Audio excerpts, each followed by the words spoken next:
Hey guys, welcome back to the Matt Chat Podcast with myself, Paul Ciotto, Christopher Shea. How we doing? And we're very happy today to have one of our great friends and the brand new Cage Wars 125-pound flyweight champ And badass. Alexandra the Great Ballou. I gotta give you another one, girl.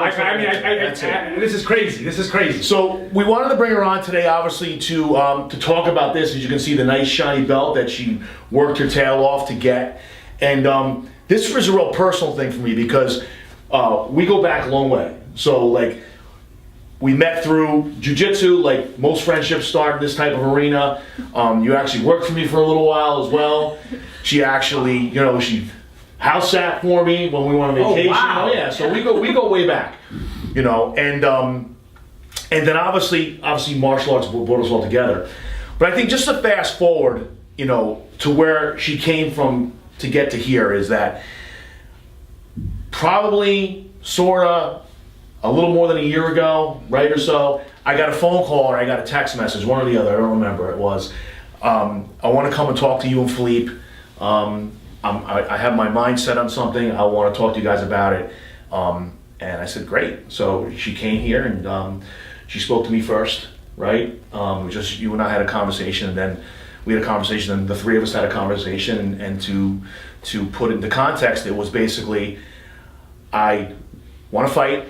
My goal is to be a professional mixed martial artist. I want to do what's necessary to get there.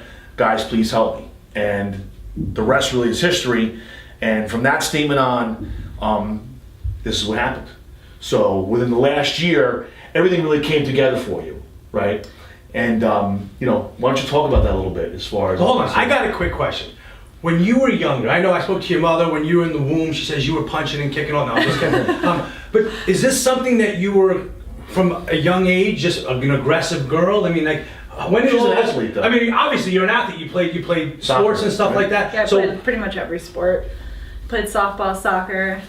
Growing up, I played soccer all year round. Wintertime, premier soccer. I played a little bit in college. I mean, and soccer's a girl's sport, so that works out fine.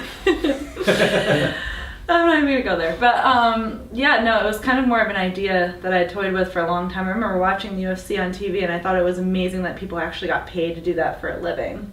And there was no girls in the UFC. I'm sure there was Strikeforce at the time, but it wasn't really a mainstream thing. It was like Gina Carano days or whatever. Ronda Rousey took it. Yeah, and then she came out to the mainstream. I think in my 20s is when Ronda Rousey, like early 20s, Ronda Rousey started coming out and making a name for herself. And that's when I was watching, and I just thought, I was like, wow, women are doing this now. Still was toying with the idea, and that's when I kind of fell into Brazilian Jiu-Jitsu. Kind of started with that. I meant to start with MMA. I meant to start learning, and I actually accidentally found Soul Fighters Brookfield. I'm glad I did because it changed my life. Like we said, that's where we met. Correct. And so I started pretty much with my ground game, and then from there. So you had no prior experience, street fights and no, never. bare knuckle. I've never been in a street fight. Never been in a bar fight. She was a collegiate athlete. She played soccer. So wow. Then, obviously the pedigree was there, and then she went with all her passion. So you were a competitive jiu-jitsu player. I know you competed a bunch of times in jiu-jitsu. I was there for a bunch of them, mm-hmm. And you had success there as well. And then obviously, I think what everyone out there should understand is that most fighters, they go through this process where it's like they realize, man, this is what I want to do. So Alex has had every job known to man. She's right or wrong. Yeah. And she circled back and always like, man, this sucks. I don't want to do this. This is not what I want to do. And I think really the most important part of this is that when she came to us then and said, listen, this is what I'm going to do, and she's done it. She's breaking her ass. She's training, like a Dickens. She's working. She's got to support herself because, she's not a professional yet. But listen, she's training full time and holding down a full-time job as well. And why don't you talk a little bit about that? How do you manage that? How you're managing your time? Like, Holy I know you're smokes. crazy because I hear, you tell me about it, and obviously as we speak, I'm like, listen, this is the road to glory. You're just gonna have to pay your dues as part of it. Yeah. Well, I was gonna say there was a brief period of time where I didn't train for about 8 months, and it was the most unhappy time of my entire life. And I was working, and I think that's what most people do in their 20s is try and figure out what they're going to do, Mm-hmm. right direction. We're told get a job, go to school, get married, have kids, all those things. And there's nothing wrong with any of that. Correct. But I was working, and you know, I could have spent the next 20 years working and cracked 50 grand and called it a day, and then watched UFC at the bar for the rest of my life. And still train jiu-jitsu, but just not Right. take it to the next level. Right, and then I'm just watching on TV, and I'm watching these girls do this, and I just thought about the things that made me happy in life, and training was one of them. So that's when I gave you that call, Right. and I said I want to come back because part of me was missing. Sure. And I gotta be honest, I roll with you.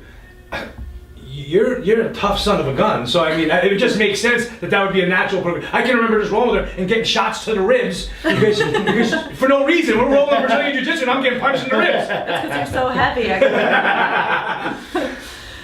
But yeah, so I just, you know, at this point I figured, why not me? And if anyone can do this, it's me. And I'm a firm believer in, if you really, really, really want something, like everything I've ever wanted in my life, I've gotten one way or another. Good for you. Not always when I wanted it, but when I'm driven to the point where I say I'm going to do something, like Right. there's no stopping me. And that's the best part about it, is that you just made that conscious decision to do it, you know, and you're going to go through the process. And I think that's where, no matter what it is in life, that it's the process. You know, so you started training in the last year. So you fought how many times in the last year? 3. 3 times, and the third time was winning the title. Yep. Correct. So now your aspirations are obviously that I'm part of your career. So we want to, you know, you just put the professional avenues where we want to go now. So No, absolutely. I just, I'm ready for that next step. I want to see where it's going to go. And just the women's flyweight division, it's new in the UFC. There's not a lot of depth there. So, you know, I could see. So that's ultimately where you want to be, is the UFC. Absolutely. Good for you. I just want to spend my time training jiu-jitsu, training MMA, doing the things I love every day, and, you know, making money and a living doing it. And the best part is, you looked at those other women out there and said, I can do that. You know, Absolutely. you're like, I can do that. I can compete with them. I can beat them. Whatever the case may be. You're just a collegiate athlete. Yeah. You just have that competitive mindset. In a humble aspect, you looked and said, hey, I can do that. I'm born to do this, you know. What I can say is this, is that, you know, watching you now, you've been very focused.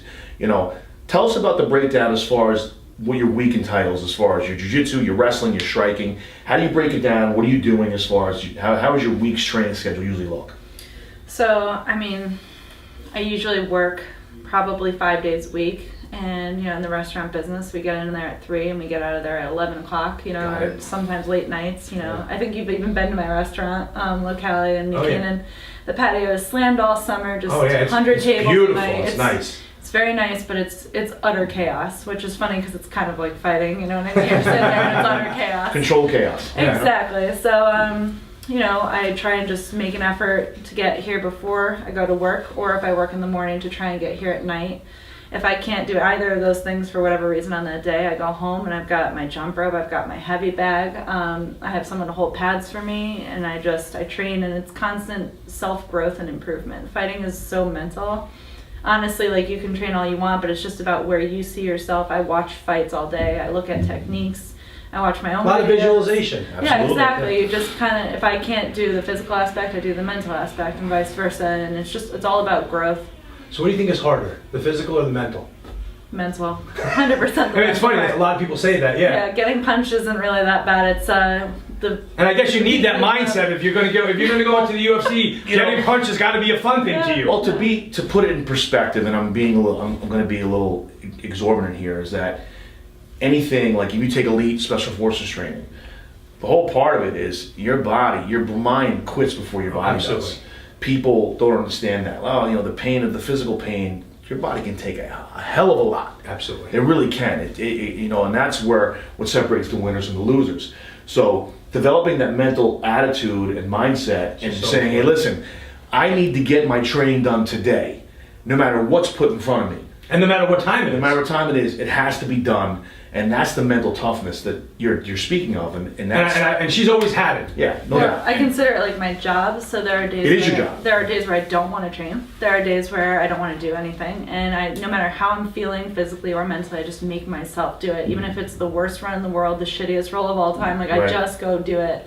And that's part of the growing process too. Like, I train with you guys, and I go to the men's class at noon because I literally just survive most of the time. But then when I roll with people my own weight or women, it's totally different, and I actually do 10 times better because I'm constantly getting my ass kicked. So it helps me Yeah, but not when you sink that guillotine in. I don't care, woman or not, dude. She sinks that guillotine in. I'm like, She's yeah, okay, you got it. She's looking to, she looks She's looking for to everywhere. rip somebody's head off. So talk to us a little bit about, some of your striking training. I know that you've been working with, UFC fighter Matt Bessette. Yes. You've been working with Mike Palladino at Evolution Grappling Academy. These guys are all teammates of ours, so we keep it in-house. Under the same umbrella. Yeah. So we keep it in-house. So talk to us about that, because with Matt, it's a world of experience. And It's and insane. he's unbelievable. Absolutely. So when I first started working on my stand-up and my striking, I could hardly land one punch, which is really funny because everyone thinks that they can throw a punch, and then you're trying to do it against someone who's trained, and it's quite the opposite. Yeah, seasoned pro. Mhm. Oh yeah. Yeah. So and just even starting off, I thought I was doing better, and then I go visit Matt, and I'm working on it, and just the great thing is he's such a wealth of knowledge, and he doesn't just hold pads and just work with me. He The transitions. Yes, it's utter transitions, complete technique breakdown, like the science of it. nuances, Yeah. like your hips, turning things over all the way, not telegraphing, head movement. We work on all sorts of things, and it's funny because when I go back and I watch my fights, I see little pieces of Matt in there, and I'm Right. laughing at myself because I'm for like, you. wow, that works. Yeah, he's my boy. I love Matt Bessette. He'll be on the show soon. He's gonna come in here as well. For sure, and it's Yeah. it's crazy, like in just 1 hour of one-on-one, how much progress you can see. It's amazing. Tell us about your time at Evolution Grappling Academy as well, because I know those are our boys, and tell us about the training up there with them. Oh, just first off, the jiu-jitsu there too, the no-gi, like it's going on at the same time. It's out of control. Everyone is really. She means really out of control in a very good Yes, way. yeah, it's Yeah, he's got a fantastic. lot of fighters up there Yeah, too. a lot of A lot of people, no-gi fighters too. A lot of competitors.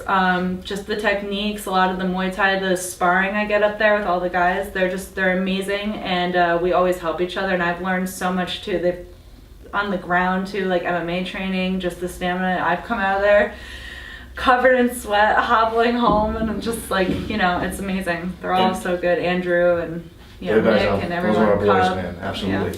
Tell us about now someone that Chris and I know really well, and we love him, Grant Paswell. We sent you Oh, down sure. to GPS for your wrestling, so Yeah. tell him about that. I mean, he's on. I love that guy. He's on. I mean, he was a Division I college wrestler, wrestler, so yeah. I mean, he's got to be increasing. You got to his see. takedown You game. got to see what the legitimacy of what wrestling's all about. Oh no, I looked at Grant and I asked him to show me takedowns, like work on my wrestling and stances, and I remember he came under my shoulder and took my back, and I was literally like head to head with him, and in a split second I was flying through the air.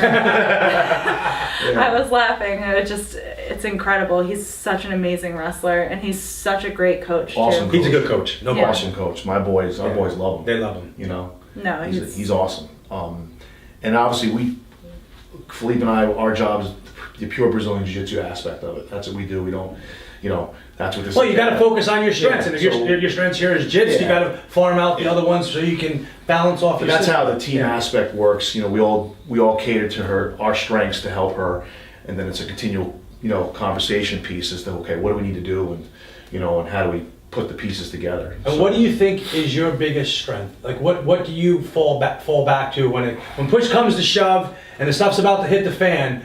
Where do you feel comfortable?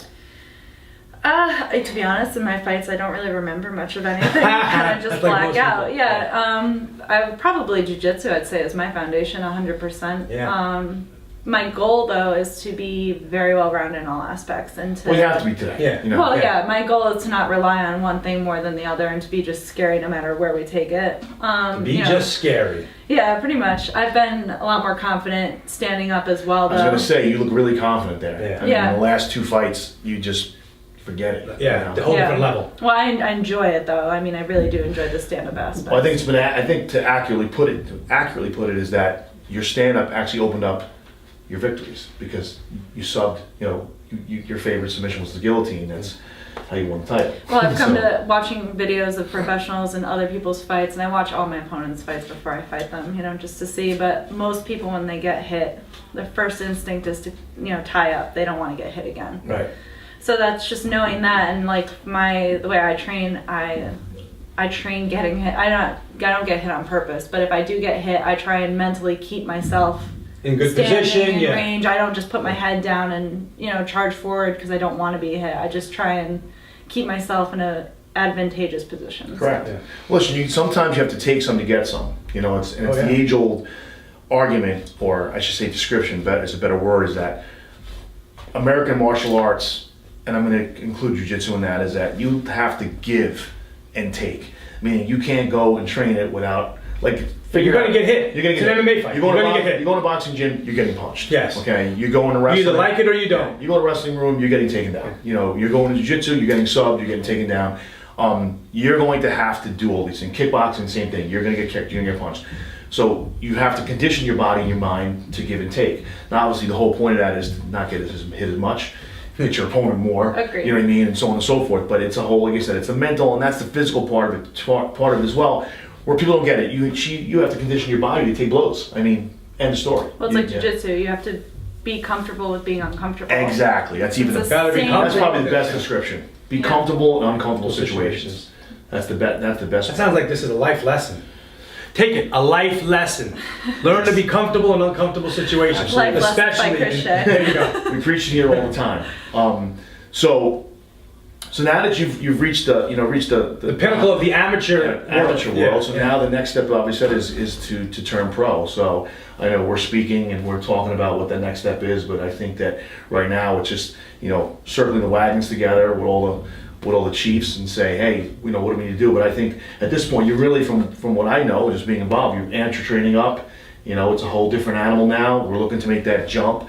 What's changed for you as far as that's concerned? Now knowing that, hey, listen, I'm ready to go pro here. It's my time. Yeah, it's just like you said, there's a ton of moving parts. I'm still working, and obviously if you're a professional athlete, that is now your full-time job. So that's the next step, but it's just kind of getting everything all lined up. So the next step would be to get sponsors. That way I could train more and work less, or Absolutely, just correct. work more at my That's Yeah, right. that's one job, At your yeah. second job. Right. Or your first job now. Right. to own my craft. And just I guess every fighter just wants to find out if they can be the best fighter possible, or how far they can take it.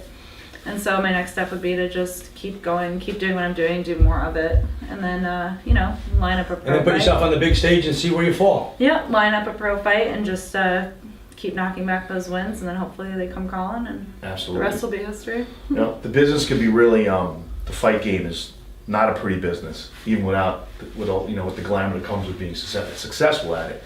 So our goal here is to put you in the best position, For that to success, succeed. yeah. To succeed, and nobody's taking advantage of you on our watch. You know what I mean? You know that. So, it's going to be the best particular situation for you, to get to the grand stage. So that's really what it is. I'm very happy with what you've done in the amateur ranks, and being a part of it. We've made sure that it happened that way, and it's going to continue. Do you have any words of wisdom for any other girls thinking about going out there and following the Any other dream like women you that want to have? get out there and get in the game? I mean, a lot of women, I think, feel the same way you feel, but they're just like, I was gonna say there was a couple times, a couple of years ago, where I looked at Philippe and I said, well, what if I pursue it, because I would love to, but what if I don't make it? And what if I waste my time, and then I didn't work, and I just A lot of what and I ifs. failed. Yeah. Yeah, you can't have that what if mentality. There's no room for error, and there's no room for doubt. There's no self-doubt really in this game. It's just you go out there and you give it your 100%, your all. And if you do that, you won't fail. That's it. You got to remember, what defines you is not how many times you fail, but how many times you get up from the failure. Anyone that's been successful in anything will tell you, And look at everybody. Everybody has losses. Yeah. Oh, There's no exactly. fighter that's not going to have a loss. There's no such thing as truly being undefeated. You will lose here and there. You get tapped in the gym, you get knocked out, you Absolutely. get rocked. But one of my favorite things too, I was reading Forrest Griffin's book, Got Fight, and he talks about this kid who was getting bullied by his friends, and this kid kept getting the crap beat out of him, and he kept standing up and screaming like, I'm ready to die right now, and they ended up giving up on it because they just couldn't They beat couldn't break him. They couldn't break him. So that's really kind of the attitude you have to have. If you just keep getting up, who could possibly beat you? You just can't. Eventually, the other guy's going to tire out. You just got to keep going with it until you can't, and that's winning. That's it. Alex, I'm going to ask you a question. Yeah. Obviously, you're female. So, how do you feel when people, say, as a woman fighter, like just that whole thing, like the whole gender thing? Like if we go out to a bar, do you I'm just- going to let you whoop do you somebody. see- I'm just going to sit back and go, okay, have some fun. No, but I mean, you see yourself just as a fighter, a warrior. It's like or is there also I'm a female warrior, or that has nothing to do with it? Because everyone always says that, but how do you feel? Yeah, see, there's two different schools with that. I'm a woman's MMA fighter, I'm a woman's champion, you know, and there are obvious differences between men and women. I will never lie about that because, you know, fighting you guys is very, very challenging to say the least. But yeah, I don't really classify myself that way. To me, fighting is fighting, period. Like, again, I shouldn't have to designate the obvious differences between the two. I think anyone that follows the fight game, I don't care what discipline it is, female fighters are always technically superior. Absolutely. Oh, it's fun to watch them because you can actually see the technique. Yeah. It's not so much force and aggression; it's more skill. You know, you have your physical phenoms like Yeah. your Gabby Garcias, but look at her. She's a horrible, fantastic jiu-jitsu fighter, but horrible MMA fighter. Chris Cyborg, she's the best of both worlds. She's this physical specimen, and she's this technician.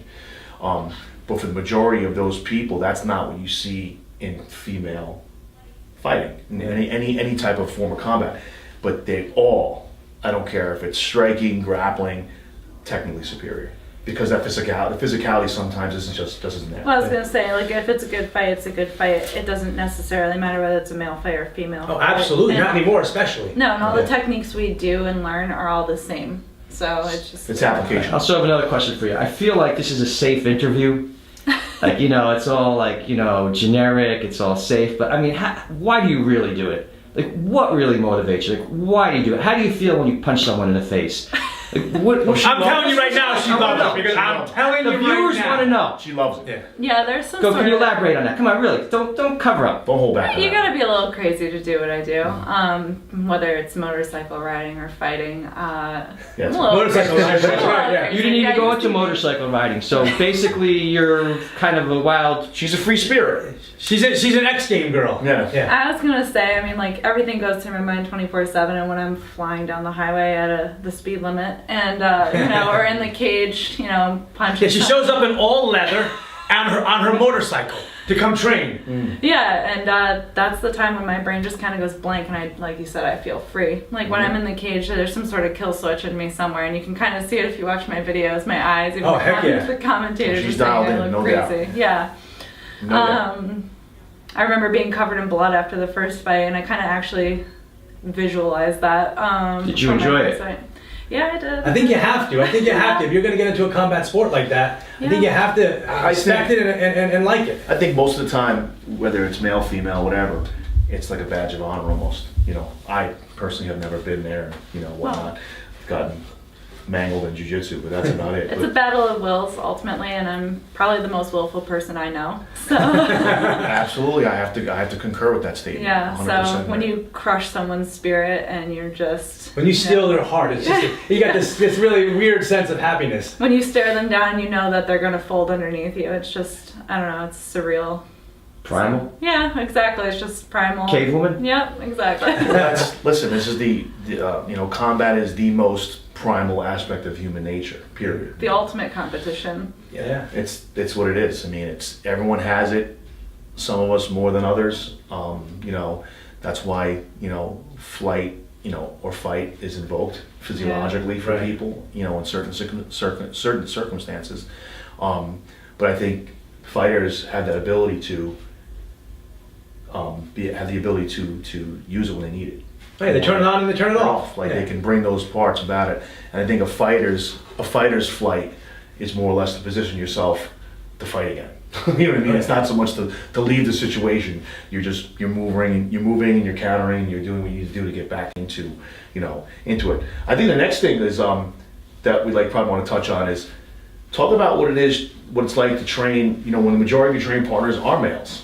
You know, I think it's important for people to understand, you know, I think the first part of it is the absolute respect that has to be had, number one, the trust, number two, Sure. and number three, I know at least in our gym, you have full permission to smack the shit out of us. And she does. Yeah, and not worry about retaliation outside. yeah. You know what I mean? Outside of Yeah. you know, outside of what we're trying to do to teach you to get better. You know, so talk about that a little bit. Oh, 100%. I mean, anybody who knows anything about the fighting world or jiu-jitsu and schools, I mean, there have been plenty of stories of sexual harassment, this, and that. And I'm very fortunate and very blessed to have a team that treats me with respect and just as a human being, which is Because she'll choke out your eyeballs, you get fresh with her.